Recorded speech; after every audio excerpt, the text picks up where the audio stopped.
नमस्कार। चलिए आज गरुड़ पुराण के पन्नों को पलटते हैं और एक बहुत ही गहरे रहस्य को समझने की कोशिश करते हैं। ये कहानी भगवान विष्णु और उनके वाहन गरुड़ के बीच हुई एक बातचीत पर आधारित है, जो हमें बताती है कि मृत्यु के बाद आत्मा का सफर कैसा होता है। और ये सफर अक्सर बहुत ही भयावह होता है। तो देखिए, कहानी की शुरुआत होती है वैकुंठ में। यहाँ गरुड़ जी भगवान विष्णु से एक बहुत ही जरूरी सवाल पूछते हैं। वो जानना चाहते हैं कि भाई जो लोग धर्म के रास्ते से भटक जाते हैं, उन पापियों का आखिर होता क्या है। और बस इसी एक सवाल के जवाब में छिपा है मृत्यु के बाद का सबसे बड़ा रहस्य। भगवान विष्णु बताना शुरू करते हैं कि एक पापी इंसान के जीवन के आखिरी पल कितने तकलीफदेह होते हैं। वो इंसान बीमारियों में, मोह माया में और दुनिया की चीजों में ऐसा फंसा होता है कि उसे पता ही नहीं चलता कि उसका अंत बिल्कुल करीब आ चुका है। और फिर ठीक मृत्यु से पहले कुछ ऐसा होता है जिसकी किसी ने कल्पना भी नहीं की होती। उस इंसान को अचानक एक दिव्य दृष्टि मिल जाती है। वो एक ही पल में इस दुनिया को और परलोक दोनों को एक साथ देख पाता है। सोचिए, ये नजारा इतना हैरान करने वाला होता है कि वो इंसान हक्का बक्का रह जाता है और उसकी आवाज हमेशा के लिए बंद हो जाती है। और ठीक उसी पल जब वो कुछ समझ नहीं पा रहा होता, यमराज के दो भयानक दूत वहां आ पहुंचते हैं। उनका आना ही इस बात का इशारा है कि अब वापसी का कोई रास्ता नहीं है।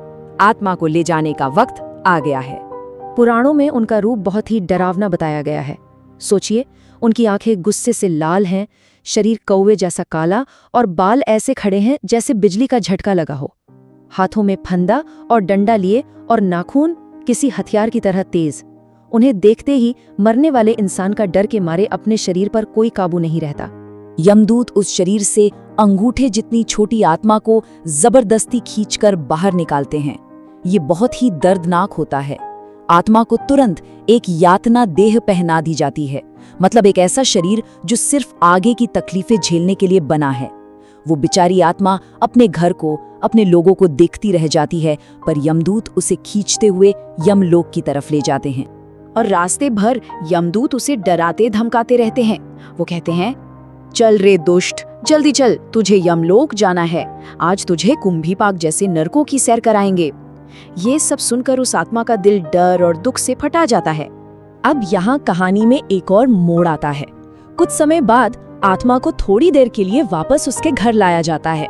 वो अपने पुराने शरीर में जाने के लिए तड़पती है, लेकिन जा नहीं सकती। इस मुश्किल घड़ी में उससे अगर किसी चीज से राहत मिलती है तो वो है परिवार वालों के किए गए पिंडदान और दूसरे रीति रिवाजों से।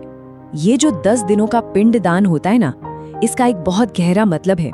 असल में हर दिन के पिंड से आत्मा के नए शरीर का एक हिस्सा बनता है। जैसे पहले दिन के पिंड से सिर बनता है, दूसरे दिन से गर्दन और कंधे, और इसी तरह 9 दिनों में धीरे धीरे एक पूरा शरीर तैयार होता है।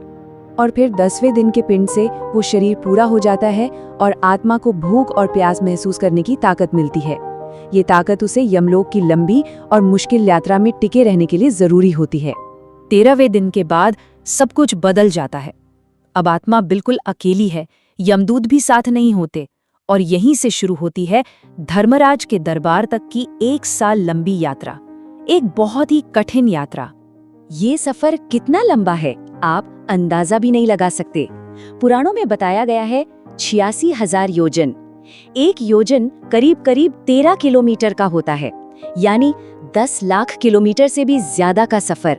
एक ऐसा रास्ता जहां न कोई आराम है, ना पानी, बस अंतहीन पीड़ा और तकलीफ है। और अपनी मंजिल यानी यमलोक पहुंचने से पहले आत्मा को 16 खौफनाक शहरों से गुजरना पड़ता है। जरा इनके नाम सुनिए, क्रूरपुर, दुखदपुर, बहुभीतिपुर।